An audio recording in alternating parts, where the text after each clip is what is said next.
Hello, this is Pete. Welcome to the EmpowerCast iWork series, Keynote for Beginners. This is episode 8 of a 12-part beginner series. In this episode, we're going to cover text boxes. I'm just going to start with a new document here from my theme chooser. And in the Zoom pull-down menu, choose Fit in Window. We are working with text boxes today, but I'm going to get rid of the ones that are there by default because we're going to create our own. So I'm just going to click, use the delete key on my keyboard. There, now I'm going to use the text box icon in the toolbar, or you can choose Insert Text Box, the Insert menu. To edit the default text inside of a text box, you just double click it and you can type whatever text you want. Cool, once you have the text typed out the way you want it, you can expand or contract the text box by using the resize handle to the right and left. Now, one of the ways Keynote differs from Pages in text boxes is in Pages, a text box has handles on all four sides. In Keynote, you only get handles on the right and left to resize text boxes. Vertical resizing happens automatically as text wraps, as you can see.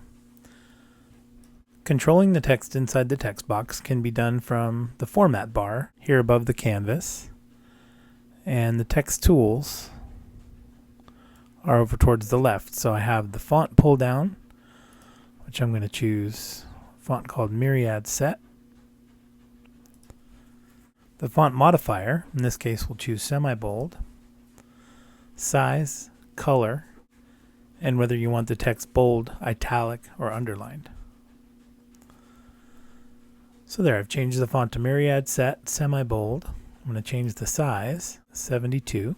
And notice when I changed the size, the width of my text box wasn't large enough to accommodate, so it scaled vertically to accommodate the text. I want to fix that by dragging out horizontally and getting the format back the way I wanted it. There, let me recenter that. And the color can also be changed here. There's also a text inspector that'll give you many of the same tools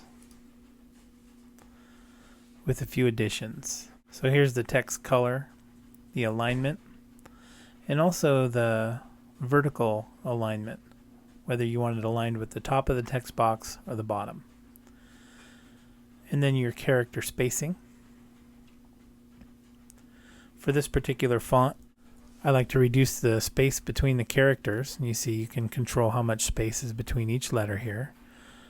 I like it on a -3 for this particular font. And also line spacing can be controlled here. How much space is between the lines of text. And I like a 0.9 for this particular font. We're going to look at inset margin in just a moment. Now, a text box will behave the same as a shape. And we covered shapes in episode 7 of the EmpowerCast Keynote for Beginner series. If I have a text box selected and I go to the graphic inspector, and that's the one that looks like the little circle and square together, all of these options also apply to text boxes. So under Fill, where it says None, I can choose Color Fill and then choose a different swatch here. So right now the color fill for this text box is white. I'm going to choose another color. We'll make it red. And I can also choose a stroke for this text box here in the graphic inspector.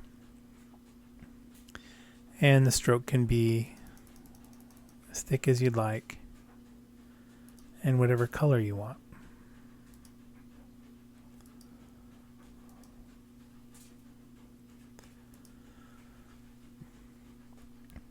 It's interesting to note here too, in the stroke section of the graphic inspector, under line, you can choose dashed line, dotted line, chalk, paint stroke. Each of those will apply to your text box. So you've got dotted line there and sort of a chalk line, brush stroke, and some other ones to choose from. So those characteristics of your text box will carry through with however you choose to shape or size your box. A shadow can also be applied to the box. So while I have the box selected, I'm going to click on Shadow, also in the graphic inspector. And I can change the color, angle, offset, blur, and opacity of the shadow. So I'm going to bring the offset out to about 18. Change the angle and the blur. So you see there I've got a shadow that I can adjust using the angle adjustment. Well, the text inside the box can also have a shadow applied to it. So if I double click inside the box, it'll select a particular word.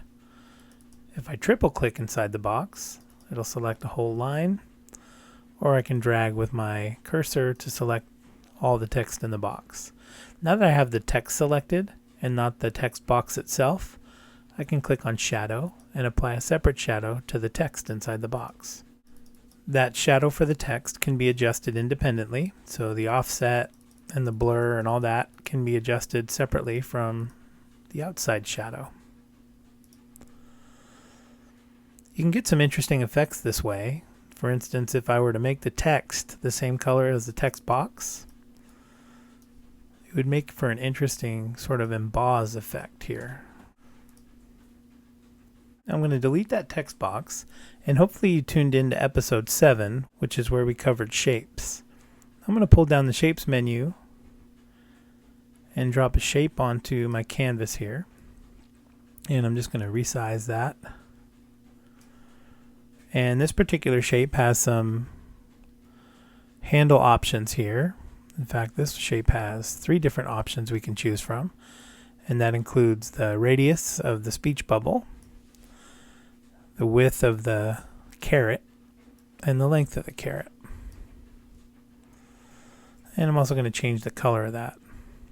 There. So once I have this shape the way I like it, instead of creating a text box and laying it over the shape, I can simply triple click the shape, and notice my cursor begins to flash inside the shape, where I can make any shape into a text box. So now I can just start typing. Great. So I can change the text inside the box just like we did before, so I'll go ahead and do that. I'll select the text, make it black, change it to Myriad Set. Notice if I scroll to the top of the font pull-down menu, all of my currently used fonts are right inside there. So there's my Myriad Set. I'm going to put it on semi-bold. Go back to my text inspector and bring the character spacing down to -3 and the line spacing down to 0.9. Cool. Now one thing I don't like about the way the text looks here is it just gets too close to the sides. And I want to leave a nice cushion around the edges of my shape or my text box. We're going to use the inset margin slider that's found in the text inspector.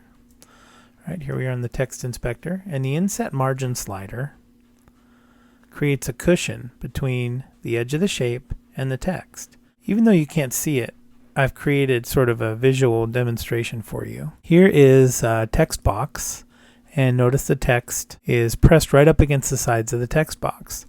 Well, you have to imagine that inset margin looks something like this. An imaginary box inside of a box that gives the text a cushion from the edge. Gives you this nice space around the edges. Right, so that would be the inset margin. So I'm going to click on my shape that I made into a text box by double clicking it and adjust the inset margin to my liking. And notice as I make that cushion bigger or smaller, and I can't actually see it, it's invisible, it gives me a cushion around that text around the edge of the box. All the same shadow, fill, stroke, and resize options apply to these shapes just like they do a normal text box. Well, this is Pete. I want to thank you for tuning in to the EmpowerCast iWork series, Keynote for Beginners, Episode 8, Text Boxes. Be sure to tune in to Episode 9, where we'll be working with photos in Keynote. Again, thanks for tuning in.